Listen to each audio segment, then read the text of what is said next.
I'll have you know, when I was 14 years old, I made a YouTube channel playing Minecraft. It did not go anywhere. Well, who knows? It was the first start into the Minecraft journey, and then now you ended up here. Yeah, I did that first. I did that first before I actually did modding. That, and then I was like, it's not working. I guess I'll mod instead. Well, that worked. Yeah, that worked. All right, let's just fly straight. We will come across a giant pinball machine. I mentioned this guy Joe in the beginning already. It's like, yeah. He has this vision. He wants to create this gigantic scale model of a pinball machine. Oh wow. Okay, yeah. Oh. It's That was a little larger than I was expecting. Yeah. Oh man. Is this, Look at the label. Is this going to function at some point? Because that would be amazing. No idea what his plans are with it, but he's going all in with this one, man. It's like, Yeah. Dang. It looks awesome. It's themed around the James Webb Space Telescope, actually. Oh really? That's what it's Oh, really? supposed to be. Yeah. In what way? A lot of this stuff you can see on the side. One of these sides it says Deep Field. That was Deep Field, the James Webb Space Telescope. So Ooh. Really cool. kind of cool. Yeah. there you can see one of the most efficient farms on the server, the infamous Mambo slime farm that has produced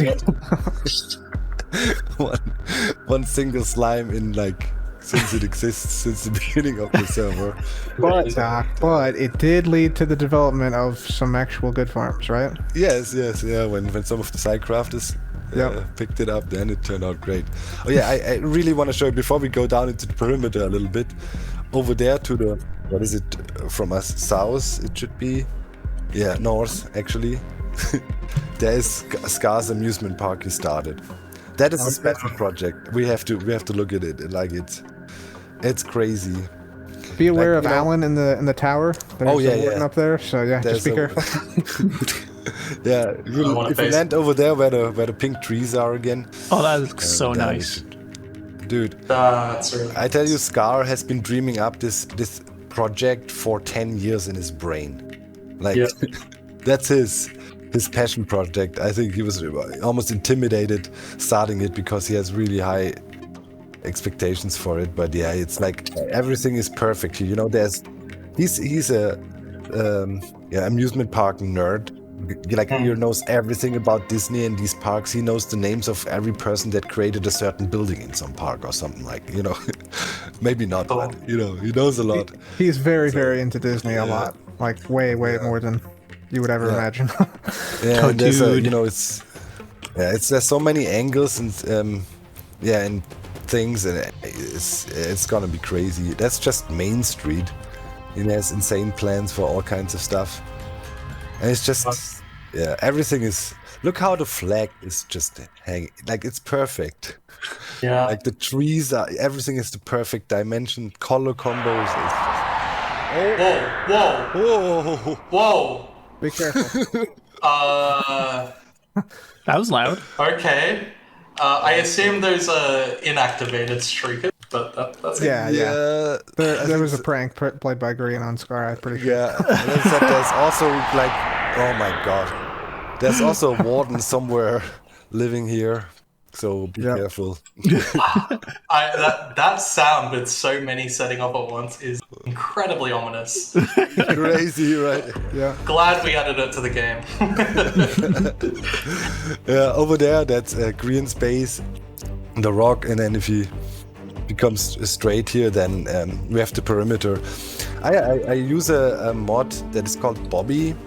It increases the render distance, kind of in a fake way. It's a local cache.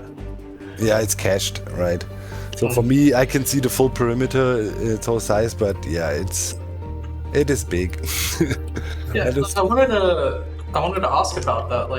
After Caves and Cliffs, did perimeters change in any significant way? I know, of course, no, man, you can't mine it really that fast, but in your case, I assume you just use world eaters, right? Yeah, world eaters, tunnel bores, trenchers. None of that technology had to be adjusted also. I mean, you just blast through. Obviously, it's a little bit more grind to make the trenches and stuff because of the more water and just more lava and I mean, but at least it's deeper. Right, I did this alone, and it was definitely doable. And normally, you do this as a team project. And I mean, the SciCraft is now updated to 1.19.2 the other day, and they made a huge perimeter, like thousands of blocks, and it was no problem. Of course they did. That's good. There's gonna be plenty more.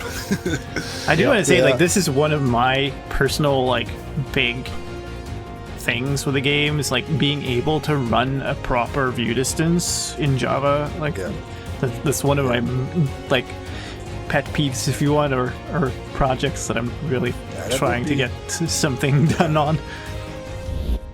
And here, fully working elevator, that was actually a really cool project. I'm pretty sure you guys would like that too. Maybe we can fly up all the way to the top there. There's a platform on top, so I can show you the liquid cobblestone display it actually has, which is pretty cool.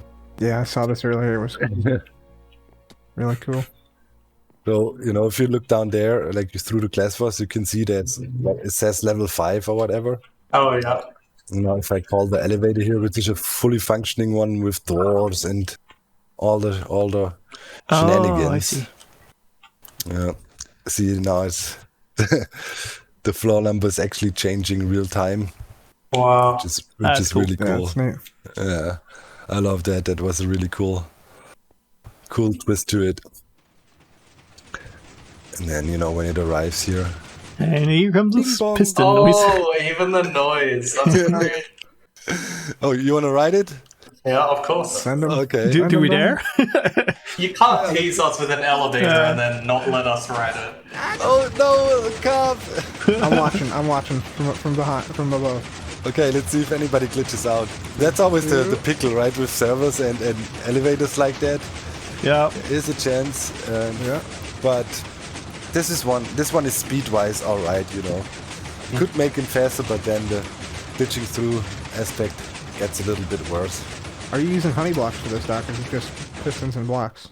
No. Nice. Ding dong. Blocks, nice. Yeah, cool. It also has automatic door opening and stuff. It's not, it's not, as you see, it needs to be dressed up. I haven't had time. I had to be in France on vacation. Poor you. There's a pretty cool little setup I have up there, and I wanted you to take a little shot of it too. We can launch some creepers into space here. They're not going into any specific location or anything like that. Just random location. Definitely not. All right. Okay. So if you land here, really be careful. Alright, can I press the buttons? Don't press them yet. Wait, are you in there already? Wait, what? No. What? Are you over at the elevator still? Oh yeah. Be careful here, yeah. Okay, here's Cup. Okay, King, don't go, just, use this tunnel here. Okay, alright. Side entrance. So here, there's my little tree of love, and we got charged creepers here. We have a huge magazine. Wow. There's like 60 or so loaded. This is awesome. And this is my official Minecraft space program. So if you want to do the honor, just right click this node block here once. Okay. Yep, I'll do that. All right, cool. Will this cause me to die? No, I didn't do it, Brian. Oh wow. It automatically reloads, and then another creeper gets in position. Again. Also, yeah. Oh, did it land at your place? It also has a pretty crazy mode. Check this out. One sec. You don't have to press anything. It actually also has a fully working, I'm not even on the server mode, and it will keep on shooting creepers every hour.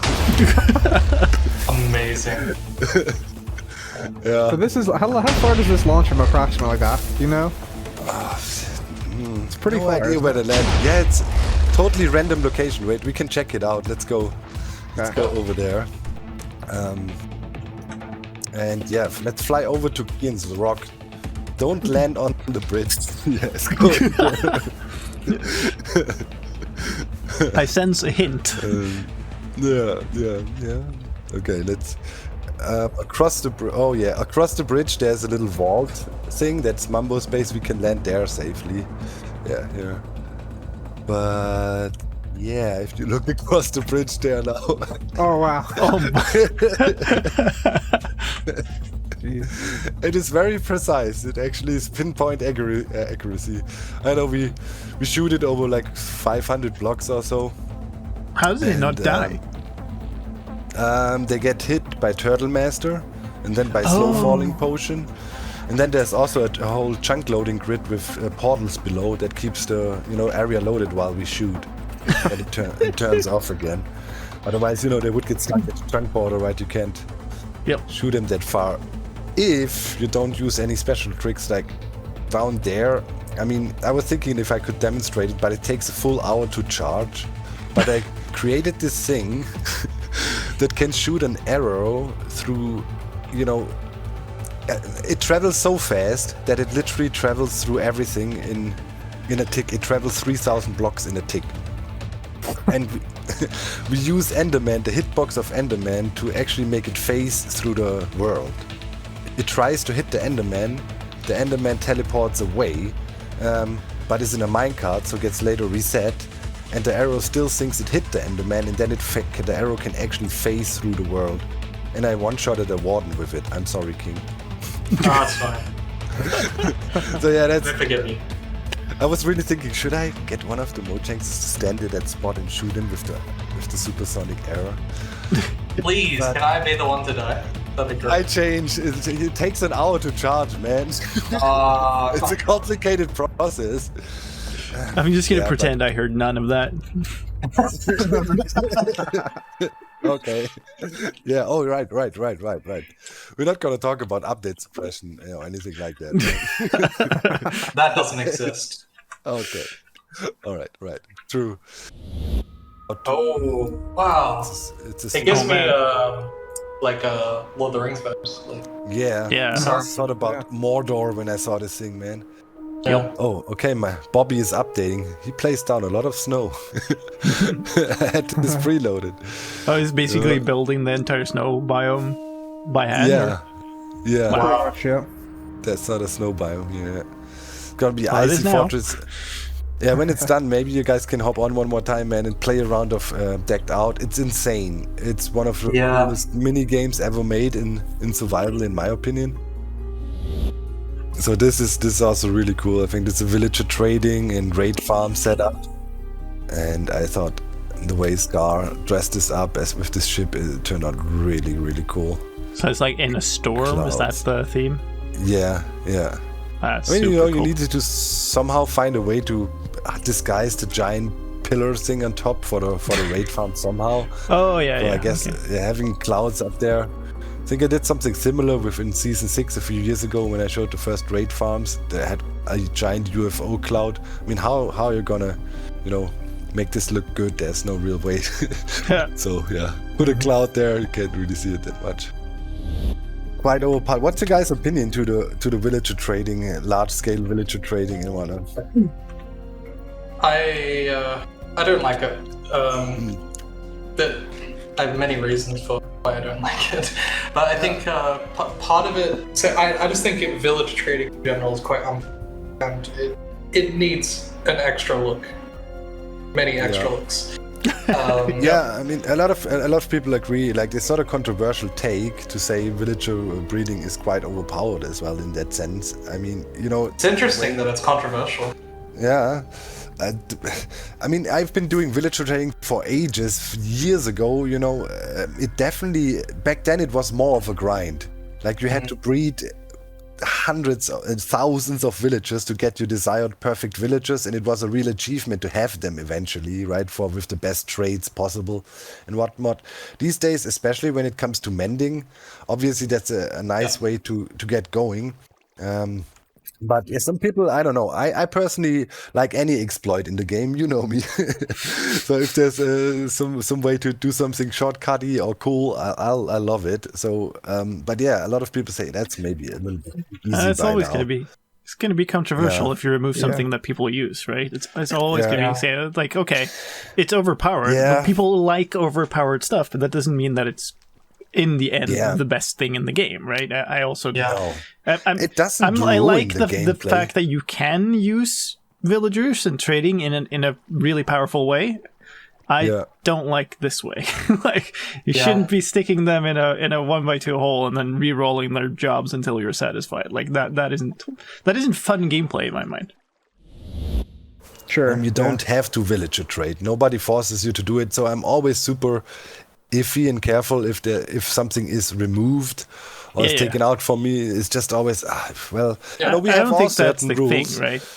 I don't want it gone. I want it fun. Yeah. Yeah. Yes. Yeah. Yeah.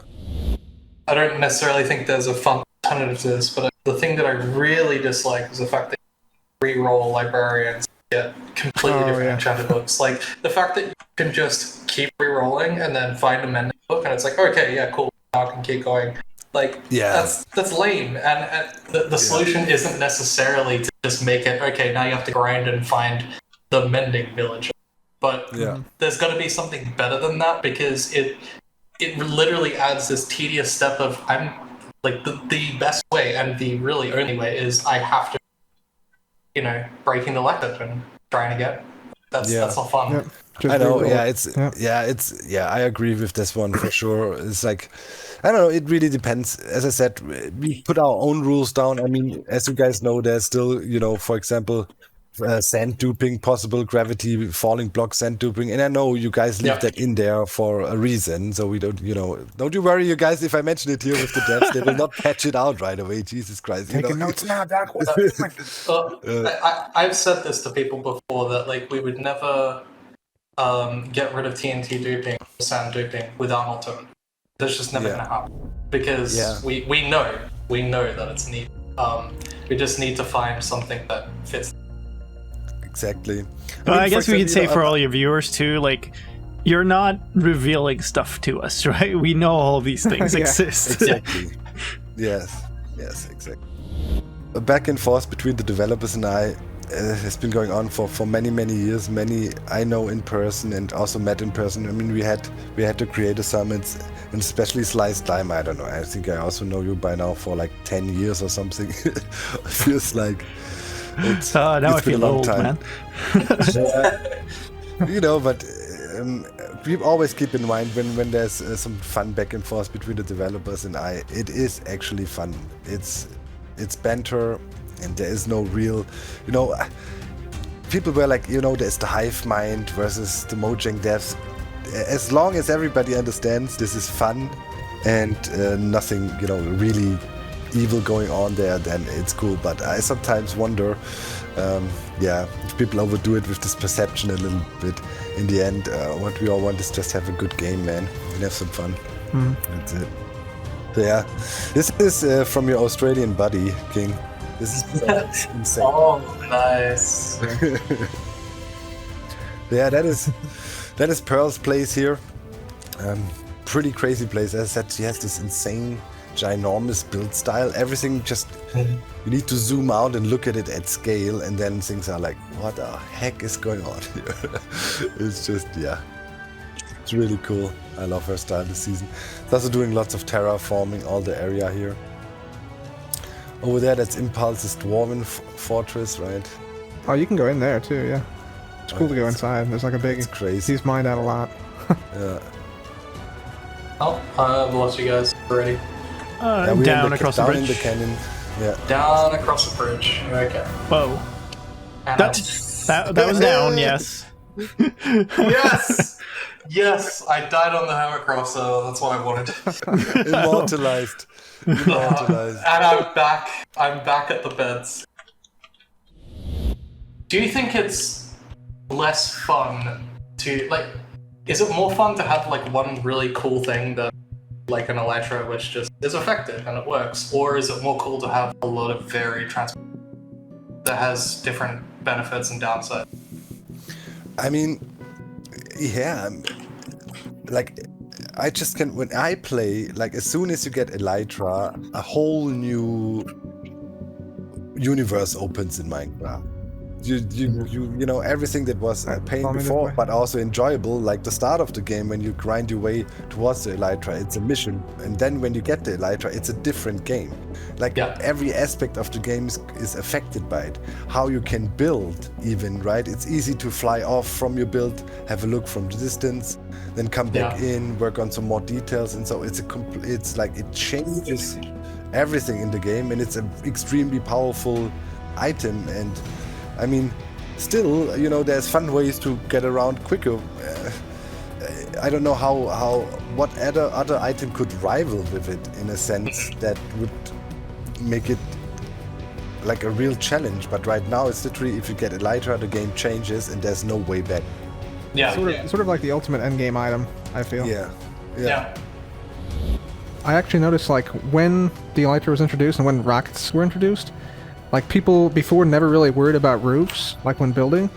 So it actually has, like, changed build styles so that builds look good from above now, not just from the ground. So that's an interesting thing I noticed. Nice.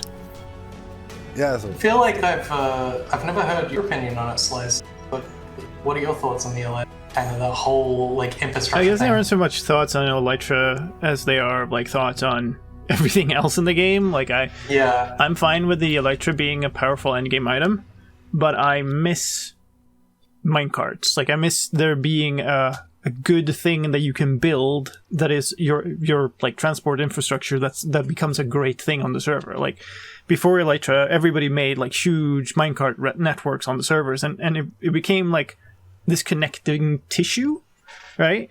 And I miss that. Like, I don't wish that Elytra were worse or less useful or less powerful. I wish that minecarts were better, right? So in a way, it's not really my opinion on Elytra. It's my opinion on boats and carts and everything. Didn't boats used to be even slower? Well, you used to have like special techniques, like Etho made the like eats roads and stuff that made them go really fast. Oh man. All right. Now we're really vintage here. Yeah, that's right.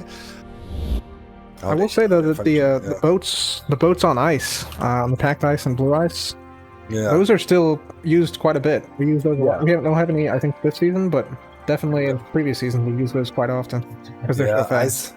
Ice highways. I mean, there's piston bolts still. I mean, there's still a lot of cool stuff you can do for transport. But yeah, at some point, you have your nether tunnel network. That is a very efficient way to get from A to B. And then for the overworld, everybody pretty much chooses Elytra, and it's just I think my dream is that you could combine the things. Right? Imagine that you could have a rail network that could pass through a portal and continue in the nether, and then you'd pass back and you'd be at your destination. And then combine that with some redstone and stuff so that you could actually like make a mechanism to go to the place where you wanted to go. Like that's my dream. So yeah, just keep your stuff in case you ever want to come back. Feel free to hop on whenever, man. You know, I think if you ever have free time and don't know what to do, just hop on a bit. It would be a fun thing. There's so much free time, yeah.